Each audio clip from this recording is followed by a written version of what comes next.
Sometimes you're just speechless. I mean, I know that might be hard for me, but sometimes you're just speechless. First of all, I want to thank you guys for joining us again for the series of ReSolution.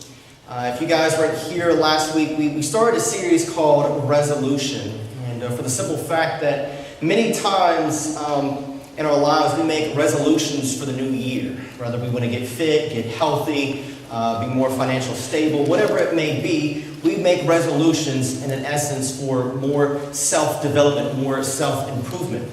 And so we said last week, what if we did something different this year? What if we did something that would encourage, would inspire, but would challenge us based on a particular question? And this question would kind of go throughout the entire theme of this series. And we basically said, okay, well, what about asking this question of not what we can do for ourselves in self-development, but what we can do for others?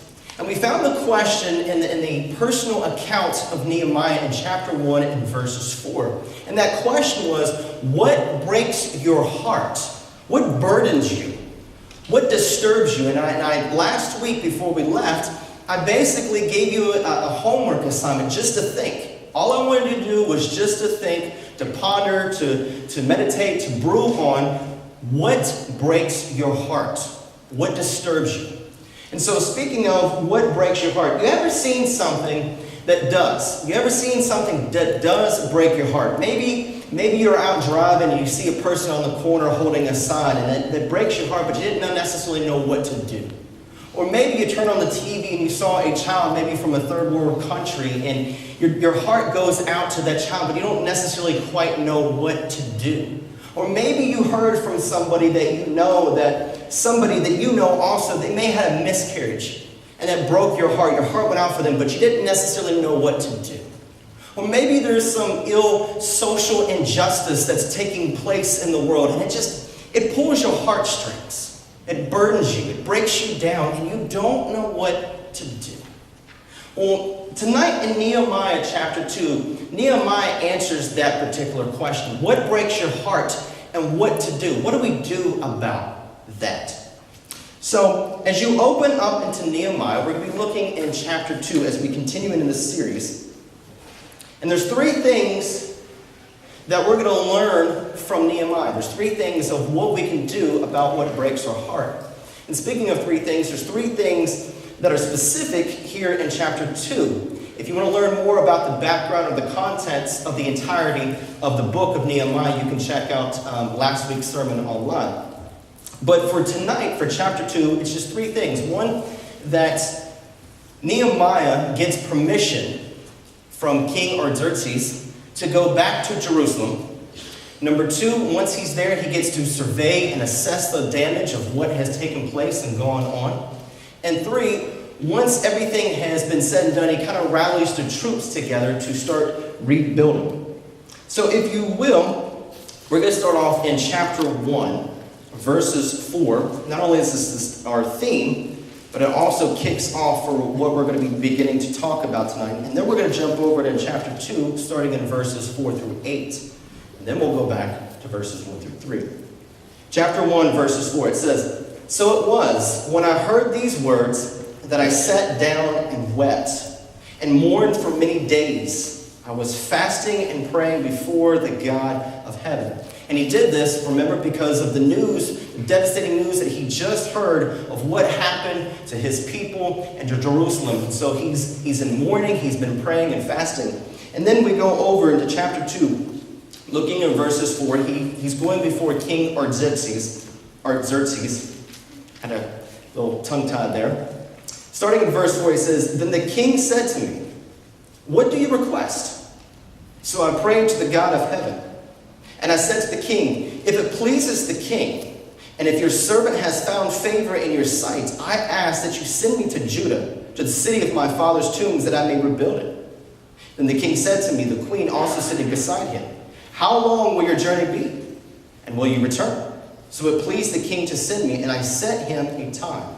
Furthermore, I said to the king, "If it pleases the king, let the letters be given to me for the governors of the region beyond the river, that they must permit me to pass through till I come to Judah.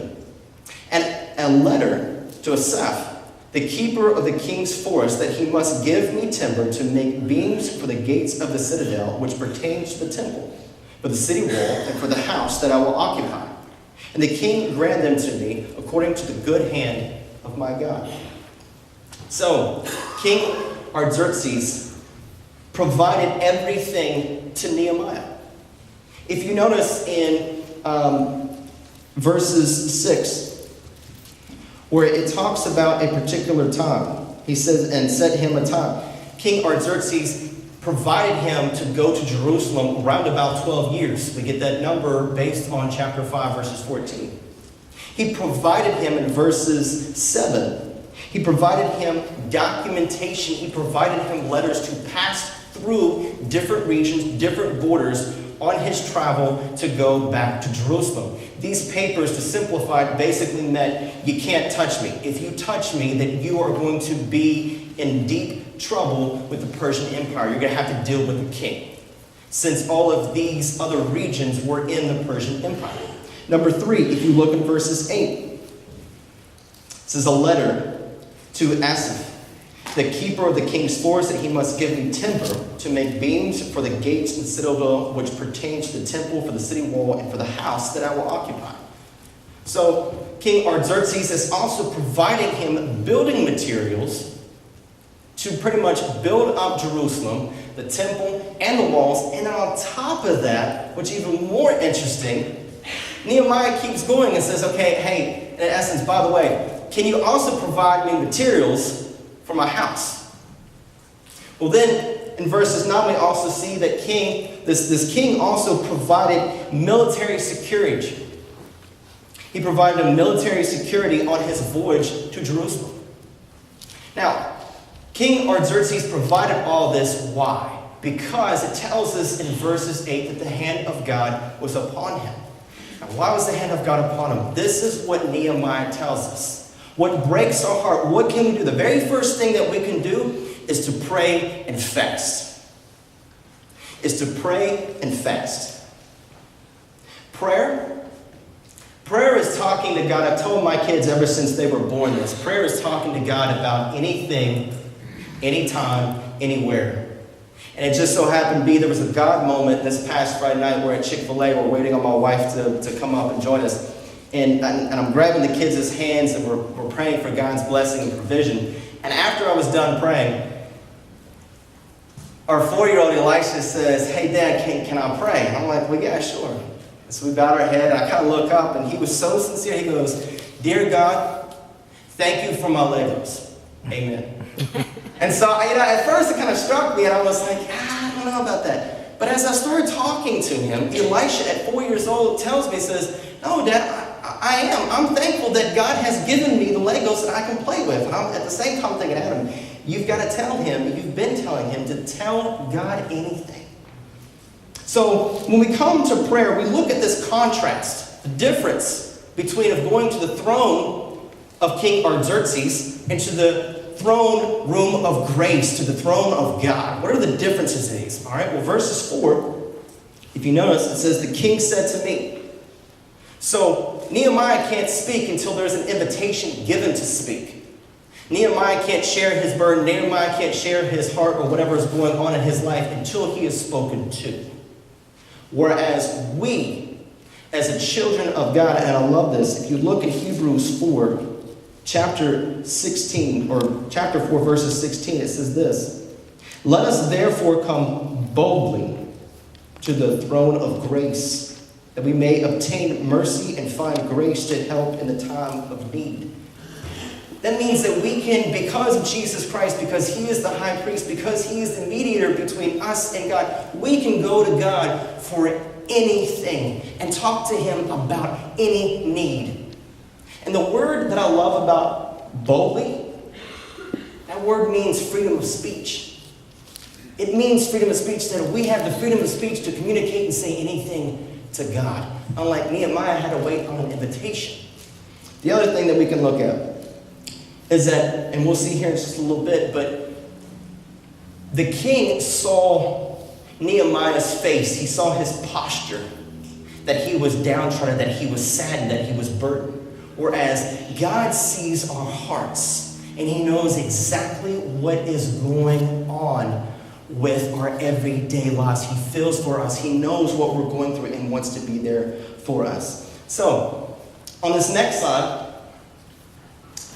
I learned this acronym about prayer. One of the aspects of what to do is prayer. And I learned this through a book called Every Man a Warrior, written by Lonnie Berger, Navigators Ministry. And they put WAR is the acronym. W for worship, A for admit what's going on in your life, A, admit for your sins, R for your requests, what is going on. And then for the next slide, Lonnie broke down worship into this, and I love this. He put PTL for worship.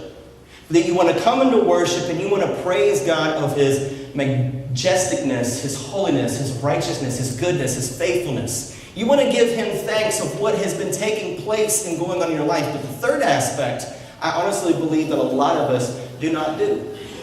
That we have conversations with people if we are wanting to commune with God. A lot of times when you're in a conversation with somebody, part of that conversation and getting to know that person is you have to listen to that person. And so part of worshiping God is literally allowing God to speak to you. And speaking of listening, that is the second aspect for prayer and worship of what to do, of what breaks your heart. I want to read this to you. Fasting is the act of abstaining from food to have divine communication with God. It is a posture of humility and repentance of sin, seeking mercy before God. The Hebrew expression for fasting is the afflicting of the soul that goes along with weeping, ashes on the head, and putting on sackcloth. Typically, fasting doesn't carry a bright or positive image, but is a duty associated with people preparing themselves to hear from God. For us to hear from God. So it brings me to this, that when Nehemiah began praying, his burden for Jerusalem became greater and greater. When he began to fast, he began to get a vision that was clearer and clearer of what to do about the situation. Which brings me to this. Prayer and fasting allows us to know when, what, and how to accomplish God's will. Prayer and fasting allows us to know the what, the when, the what, and the how to accomplish God's will. And I put there up there also not to get impatient on his timing, because a lot of times we as humans act on impulse. I want to do. But a lot of times when we go and do things that are not on God's timing, we face consequences. We mess up things.